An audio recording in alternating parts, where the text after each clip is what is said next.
Okay. Appreciate you, man. No problem.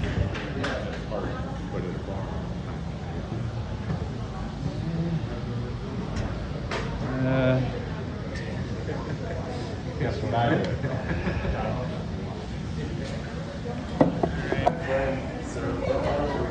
Okay. Hey, everybody. Give it up for Henry.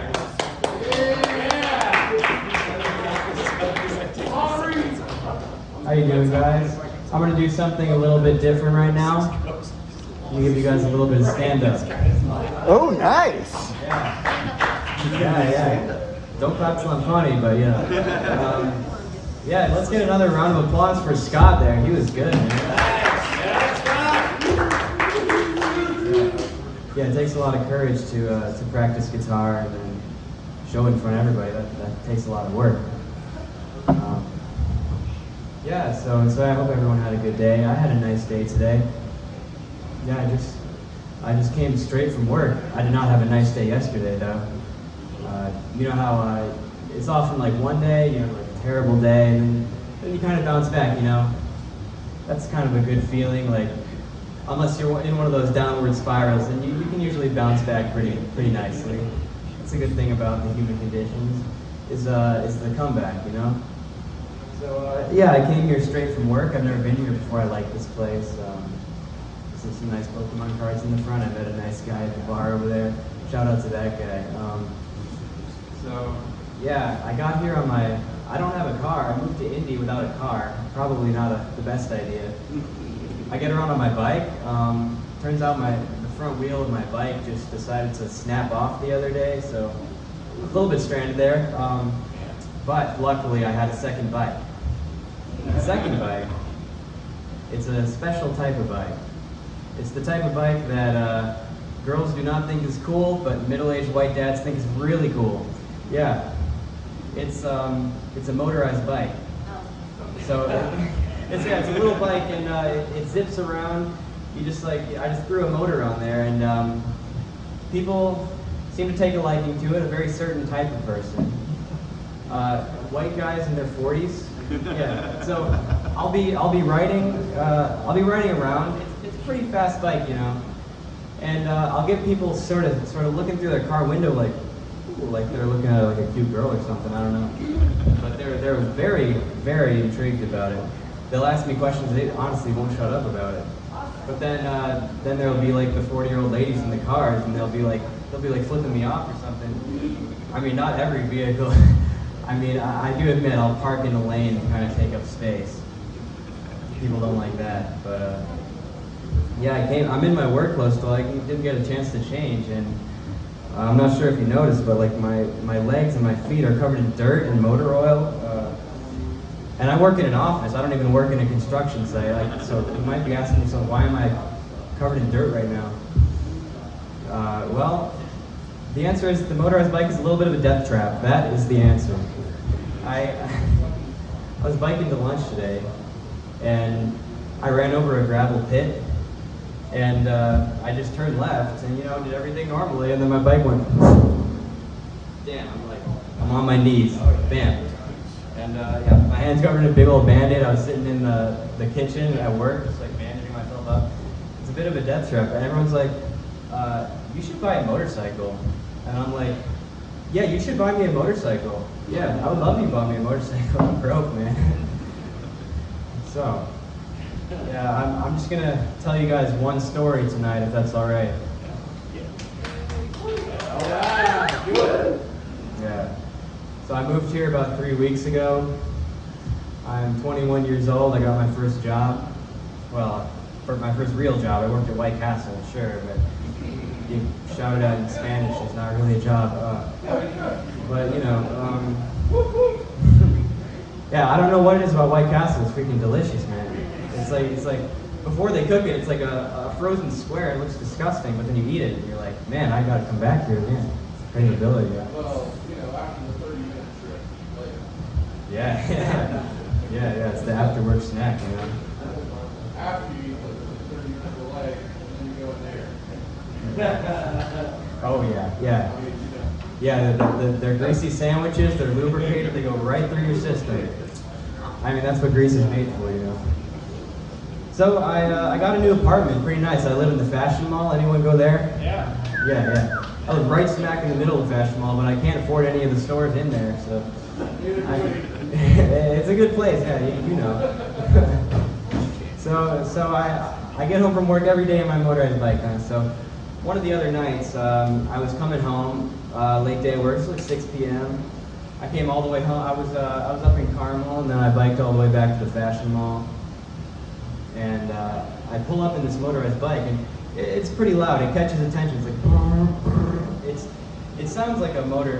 It sounds like a lawnmower, but louder, and it's smaller. So people are like I said earlier, people are either mad about it or they're cool about it. I was actually walking with this girl one time, and I had the motorized bike, and I thought I was cool, right? Like I built it myself, and I thought she was gonna like compliment me or something.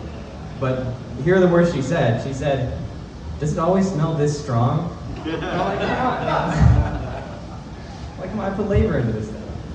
Yeah. I mean, it's cool, but you know. So yeah, I pull up to my apartment, and I'm putting it in the bike shed. I'm wheeling it back, and I see this big guy. He's like this 6'4" guy, and he's sort of standing awkwardly in front of the apartment doors. So he's like, "Hey man, that thing's pretty fast. Like, how many miles per hour you get on that thing?" So I told him, we're talking about the bike. Surprise, surprise, he's a white man between the age of 30 to 50. And he won't shut up about this thing. But anyways, I'm answering all his questions. And he's actually a cool guy, I gotta give him credit. He's a nice guy, he's taking interest in it. But I'm like, "Hey, you look like you're waiting outside. Do you live here, or did you get locked out?" So he says, "No, I'm actually waiting on a Tinder date." So he's waiting outside the door, and I'm like, "So can't she just let you in or something?" He's like, "No, I tried calling her 2 times. She hasn't answered." I'm like, "Okay, man, I can let you inside." So I'm getting ready to go back to my apartment, eat a nice meal, just have a nice time, lay down, you know, after work. I let him in, and we're still talking about the motorized bike. Or maybe we're talking about sports or something, whatever guys do, I don't know. But I'm like, "All right, have fun. I hope you guys have fun." But then he calls the girl on the phone, and he finally gets her. This is his 3rd time. He gets the girl on the phone, and he says, "Hey, I'm here with my boy Henry." My name's Henry. "I'm here with my boy Henry. Where are you guys at?" And I'm like, "You guys, there's more than one girl? I thought you were going on a date right now." And he's like, "Yeah, there's 3 girls, and I'm gonna go hang out with all of them." And I'm like, "I didn't know we were boys. Didn't we meet like 30 seconds ago?" So I'm like kind of inching away at that point. I'm just trying to get my end of the day routine going. But I hear the guy walks into the stairwell, and I hear from the stairwell a girl's voice, and it's like, "Henry, get up here." And I'm like, "How does she know my name? Why is she asking me to get up here?" So I didn't even say anything. And then she's like, "Henry, get your ass up here." And I'm like, "Who is this?" But I'll tell you later why she knew my name. So she actually thought, he said, "This is my boy Henry," so he thought we knew each other for like 15 years or something like that, I don't know. Pretty awkward situation so far. And I'm like, I don't really want to go, but it was that commanding tone in her voice. She's like, "Henry, get up here." Like, she's supposed to be playful, but something aside, like, I just went up and followed them to their room. So when I saw this guy saying he was going to meet up with his Tinder date, I thought she would be a nice Midwestern lady, you know. I didn't think, to put it lightly, I didn't think this guy would be pulling a 10 out of 10, just saying. But I turn the corner and I see the girl, and she is an absolute smoke show, as my 55-year-old dad would say. But, you know, I was just surprised, and so I went into the apartment with these people, and they're all older than me, they're in their late 20s. And I'm just in here, I don't even know how I ended up here. But there's White Claws everywhere, it's pretty disorganized. It's kind of a nice apartment, but it looked like a college pad, I don't know. So I'm in there, and immediately the guy and the girl, the only person I know here is the guy I met, Austin. I met him out front. So he just immediately kind of goes into the corner, and he's talking to his date. So I'm kind of like, I'm kind of here, and then I come in, and there's these 2 other girls, and they're both talking to me at once. And you know, you might be like excited for me, like, oh man, 2 girls are talking to me, like, oh, they're free game, you know. I'm not that type of guy, you know. I like to get to know them. I don't know these people. They're asking me weird questions. At first it started like, where do you work? Where are you from? I'm like, oh yeah, I moved here 2 weeks ago. And they're like, oh, cool. And they're telling me all about stuff. And then they raise an interesting question. These 2 girls talking to me. They're like, do you have Tinder? And I'm like, we just met like 30 seconds ago. Is this the state of society right now? We're like talking about our Tinder profiles like 30 seconds in? This seems weird to me. So I'm kind of, I just want to get out of there, you know?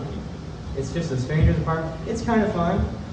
But the one girl and the guy I know, they're just kind of off in the corner. And so you know how when you're at a party and you aren't really enjoying the conversation, you try to slip off into the bathroom. You guys ever been there before? Oh, you know it, yeah. So, yeah, I had to find an excuse. Yeah, so I wanted to get out of there, but I didn't want to just like walk into the bathroom, you know, and then like stay there for a long time. Like, I've had bad experiences with that. They're gonna think I'm taking a crap or something. And I've got a little bit of like past trauma with like taking a crap in someone else's house, you know. Just hear me out.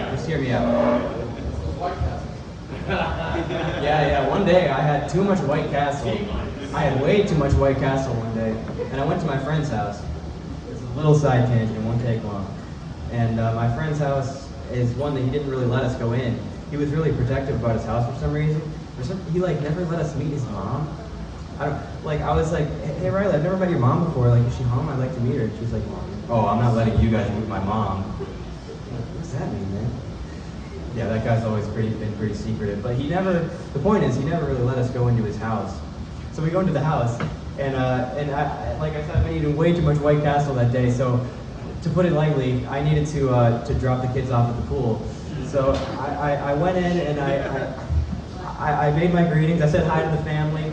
I said hi to his sister Elise, and I walked upstairs. And I took the absolute biggest. I dropped the most kids off at the pool I've ever done in my entire life. That's all I can say. And I flushed and I looked down. Hey, I'm sorry if people are eating. You're eating, my bad. So I flushed and I looked down in the toilet bowl. It's just raising, and I'm like, oh, this is cool. The water just like keeps going up. Yeah, that's fun. And eventually, I'm not gonna get into the gory details, but I walked downstairs, and there's literally water dripping from the ceiling downstairs. Perfect. And then the girl's sister is like, I think the pipes are leaking. Did you notice like there's like drips coming? I think the pipes are leaking. I'm like, yeah, that's probably what happened. I think the pipes are probably leaking, and I'm just like trying to get out of that place. Anyways, that was a disaster. Destroyed their entire family dynamic. Everything was over for them at that point. Just kidding.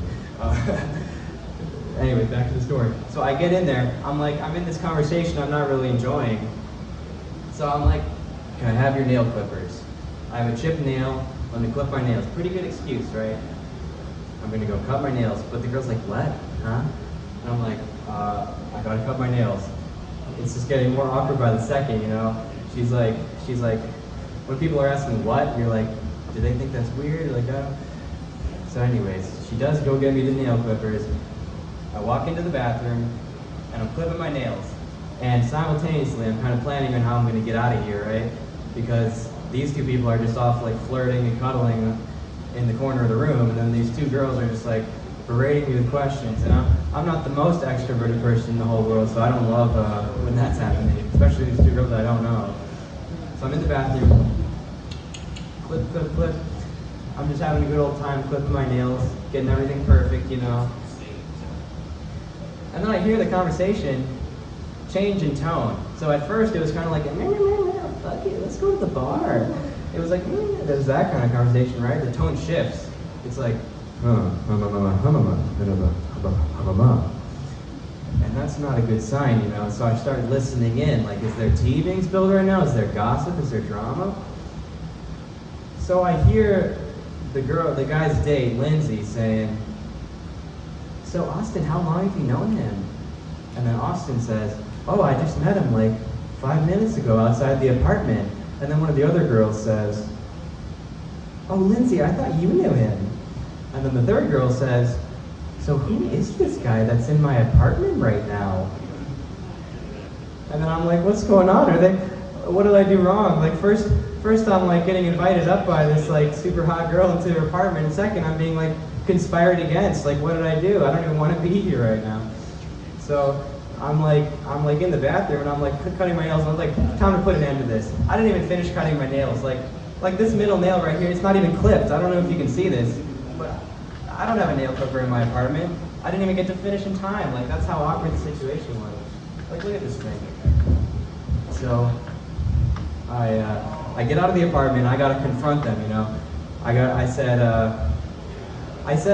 as if I was a kindergartner walking up to a group of girls making fun of me. I said, "Are you guys talking about me?"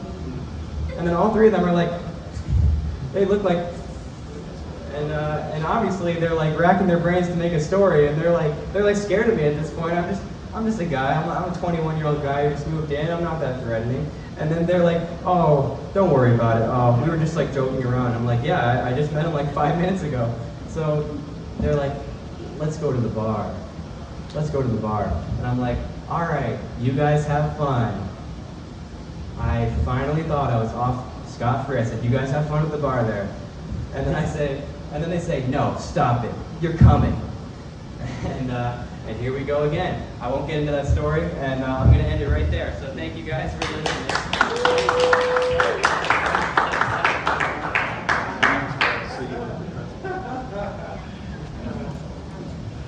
A lot of talkers at my apartment. A lot of talkers. All right, give it up one more time for Henry. Yeah! At the end of that story was more skateboarding. Like the kids. Yeah, I'll come. There's more to the story than that.